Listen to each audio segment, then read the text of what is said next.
Good morning guys. Pag-usapan natin yung mataas daw na pamasahe dito sa TNBS kasi marami nagrereklamo na mataas nga daw dito ang pamasahe. So nakakatawa lang dahil nga ngayong taon yung pinakamura or pinakamababang pamasahe dito sa TNBS. Pero yet marami pa rin nagrereklamo na sobrang taas daw.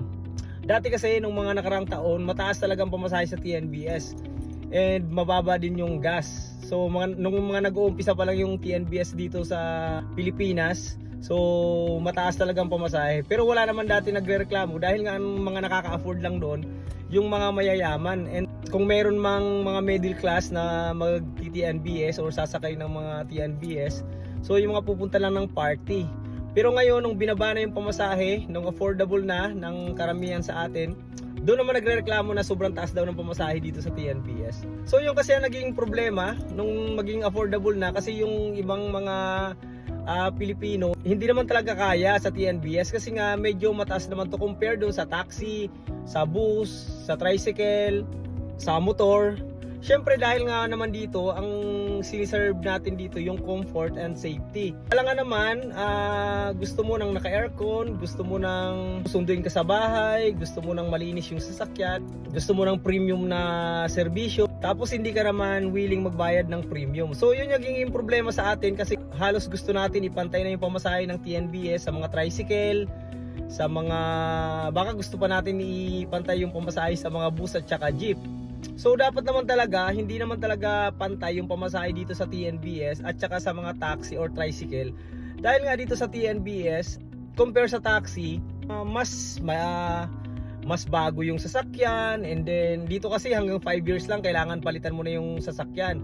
So kung mag-extend man siguro up to 7 years. So ang nagiging problema kasi nung ngayon nga halos pinantay na yung pamasahe sa taxi. So ang nagiging problema diyan, sino pa yung sasakay sa taxi? Dahil nga syempre sa taxi lalabas ka pa ng bahay and papara ka pa. Dito sa TNBS susunduin ka sa bahay ninyo and mag-aantay pa sa'yo. So yun yung mga hindi nakikita. Dapat naman talaga hindi kasing pantay yung pamasahe ng TNBS sa taxi, tricycle. Dapat talaga mayroong option yung mga pasahero. Hindi naman po pwede halos pare-parehas na kami ng pamasahe. Dahil nga sino pang sasakay doon sa taxi o kung binaba pang pamasahe katulad ng tricycle, so sino pang sasakay sa tricycle? Yun yung hindi nakikita natin. Gusto natin maraming competitor, gusto natin maganda yung competition para bumaba yung pamasahe. Ang problema, ang naapektuhan dito yung mga kapwa natin na mga driver katulad na lang sa taxi. So titingnan nyo ngayon yung taxi, wala na masyadong sumasakay. Makikita mo sila pumipila na lang sa mga SM. Hindi katulad dati, maraming sumasakay talaga ng taxi. Dahil nga, binaba yung pamasahe dito sa TNBS. Halos konti na lang diferensya, magkapantay na kami ng taxi. So pag binaba pa yan, kasing presyo na lang ng tricycle, so mawawalan ng trabaho yung mga tricycle driver.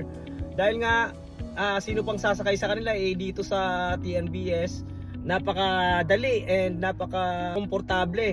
So yun yung hindi nakikita ng government natin. Binaba nga yung pamasahe, nakatulong nga doon sa ibang mga kababayan natin, pero marami naman nawawala ng trabaho. Marami namang naapektuhan ng mga driver, katulad nga ng sinasabi ko, yung taxi. So ang iba dyan dekada na nakapag-graduate na ng mga anak nila dahil lang sa pagta-taxi. Tapos ngayon halos wala na masyadong sumasakay dahil nga binaba yung pamasahe dito sa TNBS. So sa mga pasahero naman natin, meron naman talaga silang option.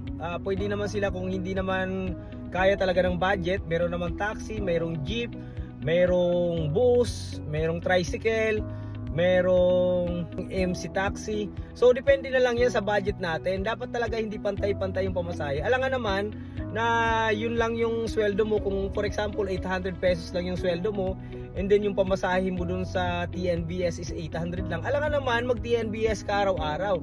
So may option naman. Pwede ka naman sa ibang mode of transport. Syempre kung saan lang yung kaya ng budget mo. For example sa akin, pag uuwi ako ng probinsya, may option ako, pwede ako mag-eroplano or pwede ako mag-bus or pwede ako magbarko. So syempre sa eroplano mataas yung pamasahe. Alangan naman magreklamo ako na 7,000 yung pamasahe sa eroplano and then 7,000 lang din yung kinikita ko. Alangan naman magreklamo ako na sobrang taas ng pamasahe sa eroplano. So ang gagawin ko, magbabas na lang ako or kaya babarko dahil nga mas mura. Yun nga lang, mas matagal ako makakarating doon sa probinsya na pupuntahan ko. Hindi katulad ng eroplano, madali lang siya, ilang minutes lang, 45 minutes na karating na ako doon sa probinsya. So ganoon din yung sa TNBS. So pag hindi kaya ng budget, so kailangan mo talaga mag-effort, kailangan mong gumising ng maaga, kailangan mong mag-commute kung ilang beses na commute para naman makatipid ka. Hindi naman po pwede yung mga mode of transport yung mag-adjust para sa budget natin. So yun lang, medyo nakakatawa lang dahil nga kung kailan mababa na yung pamasahe dito sa TNBS, saka naman marami nagrereklamo na mataas nga daw. Ganun pa rin yan, kahit ibaba nyo yung pamasahe dito sa TNBS, next year nyan, meron na naman magrereklamo na mataas pa rin dahil nga yung budget nila, ganun lang talaga yun. So para naman sa amin dito sa TNBS, hindi naman talaga mataas tong pamasahe dito sa amin. Kasi nga marami din kaming binabayaran, katulad na lang ng BIR, nagbabayad kami ng insurance. Ang insurance namin, dalawa yan. Mayroon kaming PAMI, mayroon kaming insurance ng sasakyan, na pang public. Nagme-maintenance kami para syempre yung safety and comfort mabigay namin sa aming mga pasahero. Sa maintenance pa lang, sobrang malaking gastos na ng bawat isa sa amin. Maliban pa dyan yung gas, meron din commission sa amin yung company. Syempre ginagamit namin yung app nila, so kailangan din namin magbayad ng commission. So sa amin dito sa TNBS, maliit lang talaga ang natitira. Kaya sana maintindihan nyo kung bakit medyo mataas compare dun sa ibang mode of transport. Dahil nga dito sa amin marami din kaming binabayaran and pinapanatili namin yung safety and comfort ng aming mga pasahero. So yun lang, maraming salamat. Sana nakatulong sa inyo yung video natin.